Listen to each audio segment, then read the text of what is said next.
Hello बच्चों, स्वागत है आपका आपके अपने YouTube channel chemistry by Shiv Kumar sir में।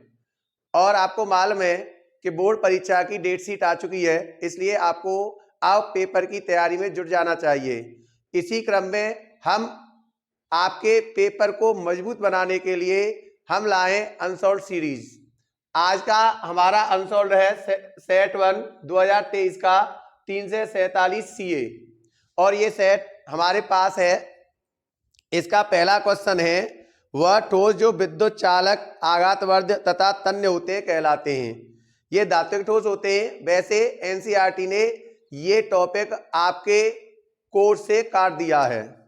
दूसरा क्वेश्चन है कि 10% द्रव्यमान वाले ग्लूकोज के 200 ग्राम बिलियन में ग्लूकोज की मात्रा ज्ञात कीजिए।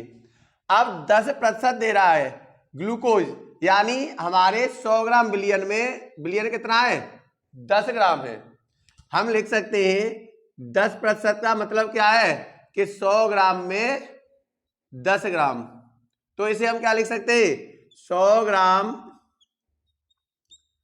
बिलियन में ग्लूकोज कितना दे रखा है? 10 ग्राम। तो 1 ग्राम में कितना हो जाएगा? 10/100 होगा या नहीं होगा? लेकिन हमें कितने पूछ रहा है? 200 ग्राम में। तो 200 ग्राम में कितना हो जाएगा? 10/100 गुणा 200। देखिए 0 से 0 कट गई, कितना हो गया? 20 ग्राम। और इसमें 20 ग्राम का मतलब है थर्ड ऑप्शन सही है। कौन सा? थर्ड ऑप्शन सही है। ये लिखा हुआ है एक अभिक्रिया का वेग स्थिरांक K का मान दे रखा है 2.3 गुणा 10⁻⁵ litre mole inverse second inverse ये दे रखा है। तो अभिक्रिया की कोट पूछ रहा है। क्या पूछ रहा है? अभिक्रिया की कोट पूछ रहा है। यानी अभिक्रिया शून्य कोट है, प्रथम कोट है, द्वितीय कोट है, कौन सी कोटि है अभिक्रिया की? तो ऐसे क्वेश्चनों के लिए हमें ये मात्रक देखना पड़ता है। प्रत्येक अभिक्रिया का अपना मात्रक होता है। देखिए प्रत्येक अभिक्रिया का मात्रक निकालने के लिए देख K का मान क्या होता है, K का मात्रक क्या होता है? वेग स्थिरांक का मात्रक होता है, एक फॉर्मूला होता है बेटा, मोल पर लीटर पे घात 1-n और ये होता है सेकंड इनवर्स। ये फॉर्मूला होता है। अब देखिए इसमें यदि हमारी यहां पर n क्या है? n बताती है कोटि। n क्या है? कोट बताती है। अब यदि सपोज कीजिए n बराबर हम रखें 0, n बराबर या 0 रखें तो 1-1 0 हो जाएगा। और 0 अगर किसी की घात पर 0 हो तो उसका मान 1 हो जाए, इसका मान क्या हो जाएगा? 1। तो हमारी अभिक्रिया का मात्रक क्या होगा? सेकंड इनवर्स होगा या नहीं होगा? लेकिन यहाँ अभिक्रिया ये मात्रक क्या है? Litre mole inverse second inverse. तो हमारी प्रथम कोट अभिक्रिया तो n बराबर 1 रखने पर तो हमारी ये प्रथम कोट अभिक्रिया तो नहीं है, ये प्रथम कोट अभिक्रिया नहीं है। यदि n बराबर 0 रखे हम तो क्या हो जाएगा? यहां 0 रखने पर क्या हो जाएगा? मोल पर लीटर 1-0 सेकंड इनवर्स। तो बताइए क्या होगा हमारा? मोल पर लीटर हो जाएगा और सेकंड इनवर्स हो जाएगा। यहां ये भी नहीं है, लीटर मोल है, लीटर पर मोल है। अब यदि n बराबर हम रखें 2, n बराबर क्या रखते हैं हम? 2 रखते हैं। फॉर्मूला क्या हमारा? मोल पर लीटर 1-n सेकंड इनवर्स। अब बताइए मोल पर लीटर, अब 1-2 सेकंड इनवर्स होगा नहीं होगा? अब इसको हम क्या लिख सकते हैं? 1-2 है तो ये क्या हो जाएगा? मोल पर लीटर और इस पे घात माइनस के 2 है प्लस के 1 है तो -1 हो गया और ये हो गया सेकंड इनवर्स। माइनस हुआ तो इसका मतलब क्या? लीटर ऊपर आ जाएगा, मोल नीचे आएगा। क्या हो जाएगा? लीटर पर मोल और यहां क्या हो जाएगा? Second inverse. देखिए यही है ना, लीटर पर मोल सेकंड इनवर्स। इससे ऐसे नहीं लिख सकते क्या? Litre mole inverse second inverse. देखिए यही दे रखा है। तो हमारी कोटि कौन सी आई है अभिक्रिया की? अभिक्रिया की कोटि आई है 2। तो इसमें देखिए अभिक्रिया की कोटि द्वितीय कोट दे रखी है, थर्ड ऑप्शन सही है। इसका भी थर्ड ऑप्शन सही है।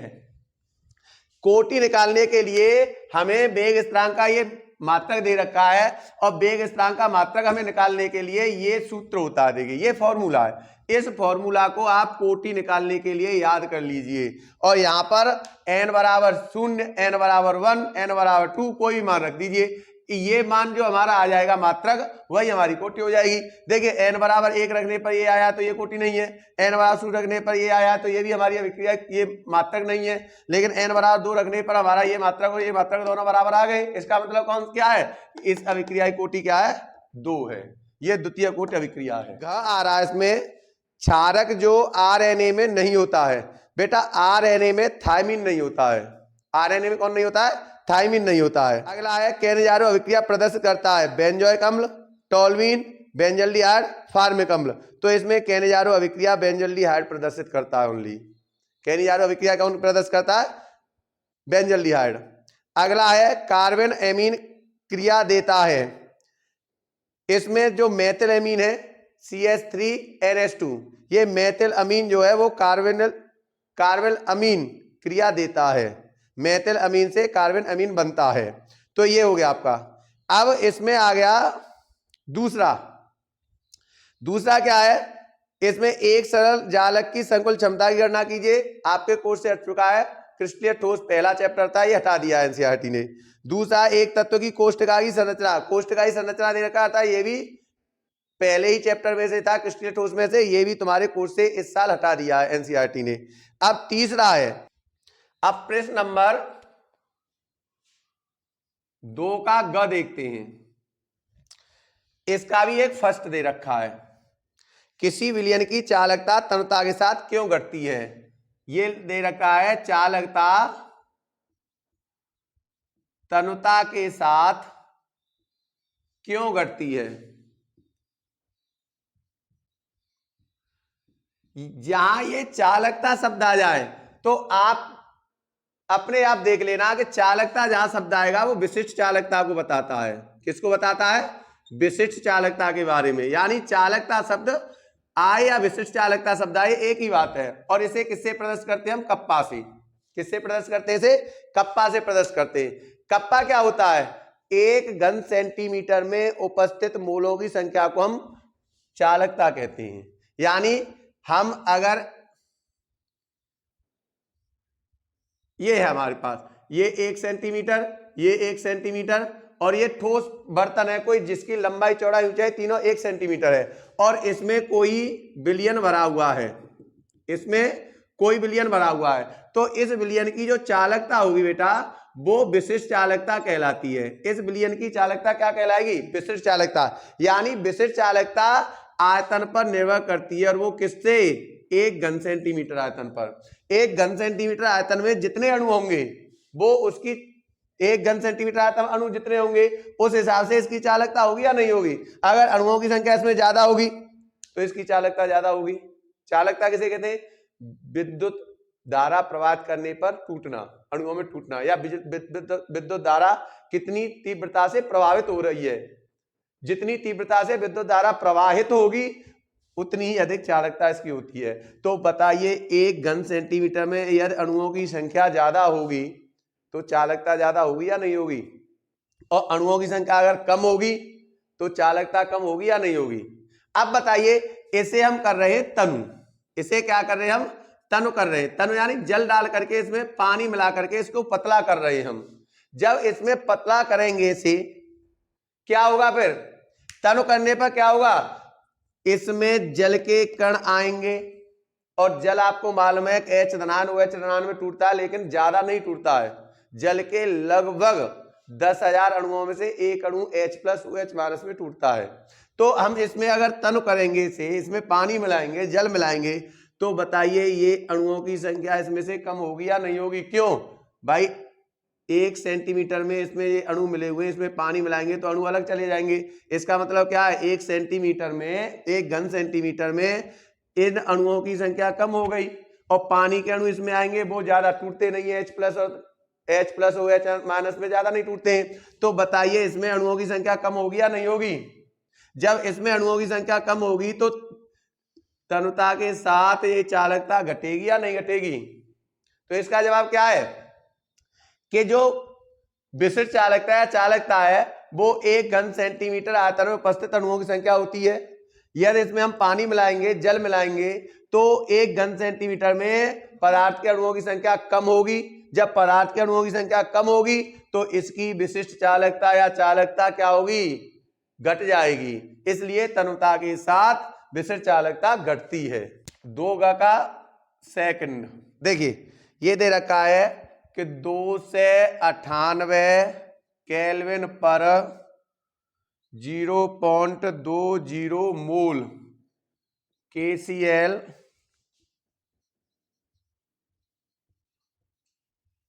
विलयन की चालकता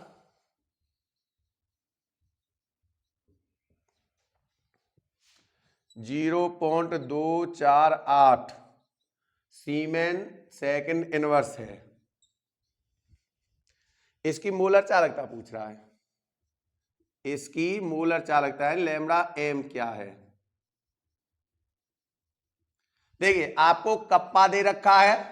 कप्पा कितना दे रखा है? 0.248 सीमेन सेकंड इनवर्स दे रखा है। टेम्परेचर कितना दे रखा है? T बराबर 2 से 98। इसकी कोई वैसे उपयोग नहीं है। मोलरता इसमें कितनी दे रखी है? M बराबर दे रखी है 0.20 मोल।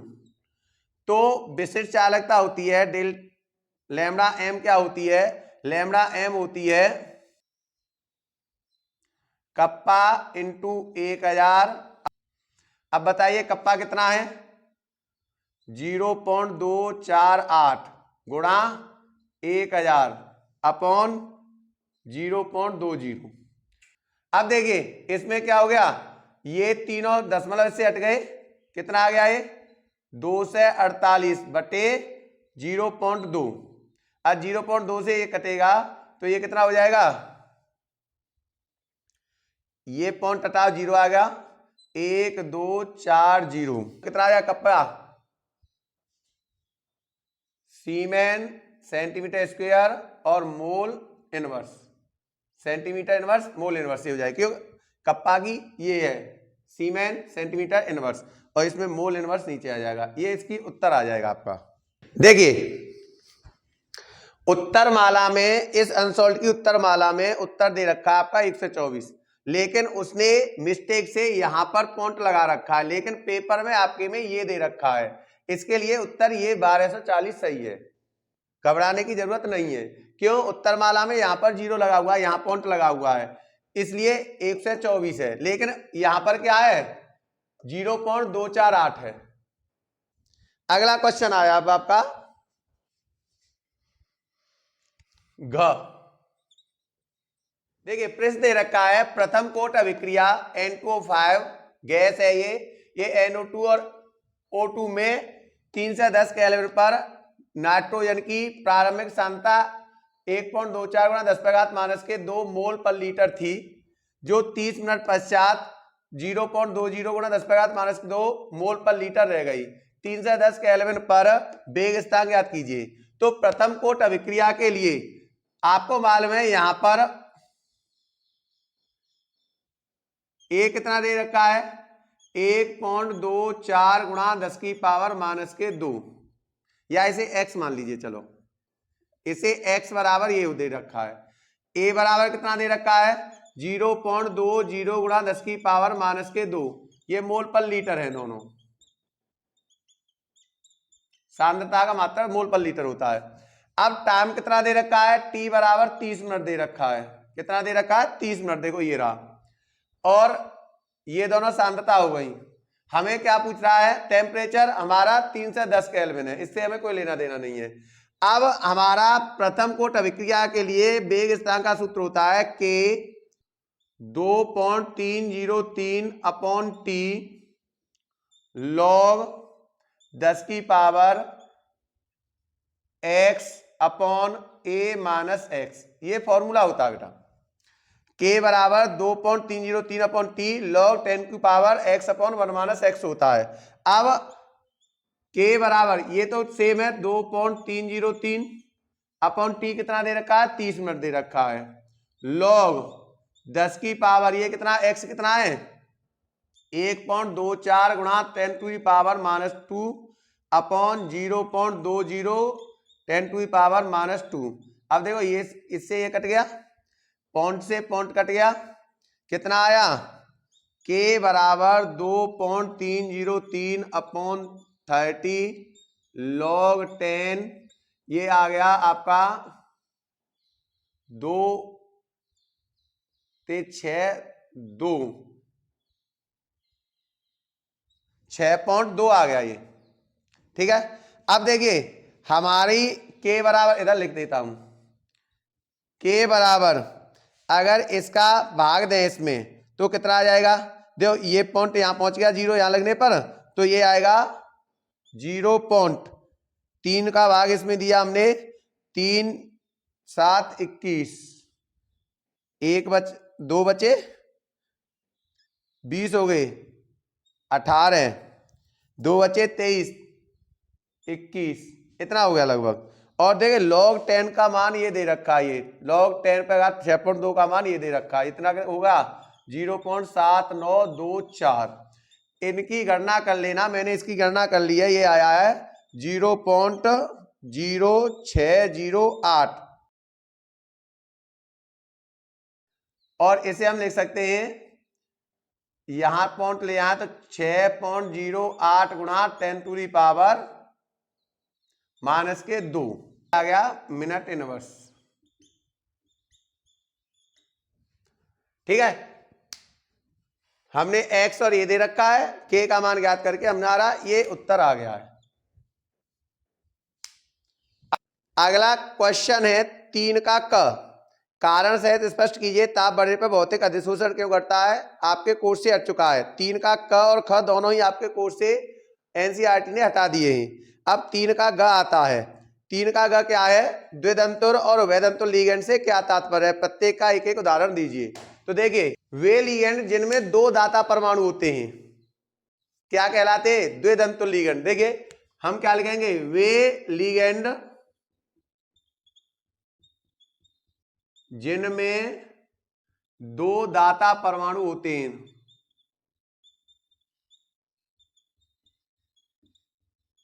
क्या कहलाते हैं, द्विदंतुर लिगेंड कहलाते हैं। जैसे EN है एथिलीन डाइएमीन, इसका सूत्र होता है NH2 CH2 CH2 NH2, ये इसका फॉर्मूला है। इसमें क्या होता है, एक तो ये दाता परमाणु होता है, एक ये नाइट्रोजन दाता परमाणु होता है।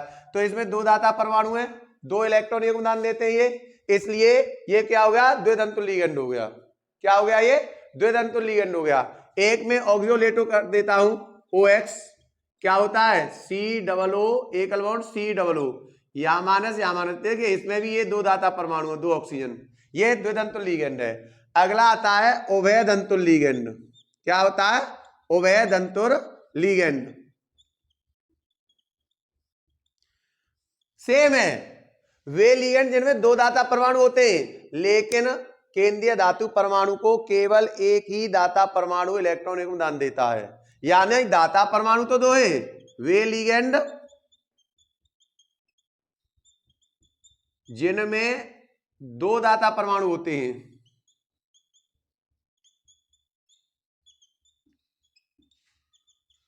परंतु CMA को, केंद्रीय धातु परमाणु को केवल एक दाता परमाणु ही इलेक्ट्रॉन योगदान देता है।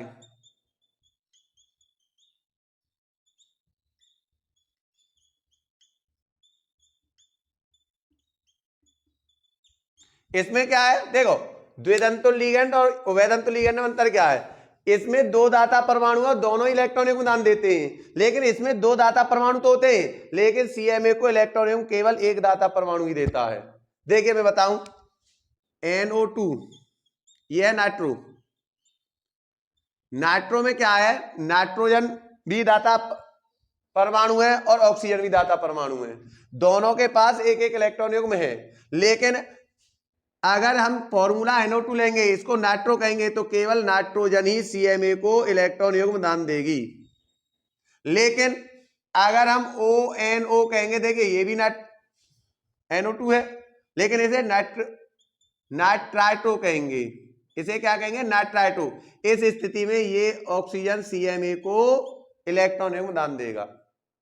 दोनों इलेक्ट्रॉन युग्म है, देखो इसमें ये O और N दोनों है, लेकिन जब N इलेक्ट्रॉन युग्म दान दे नाइट्रो, O इलेक्ट्रॉन युग्म दान दे नाइट्राइटो, तो इलेक्ट्रॉन युग्म CMA को केवल एक ही दाता परमाणु दे रहा है, इसलिए ये क्या है, उभयदन तुल्य लिगेंड है।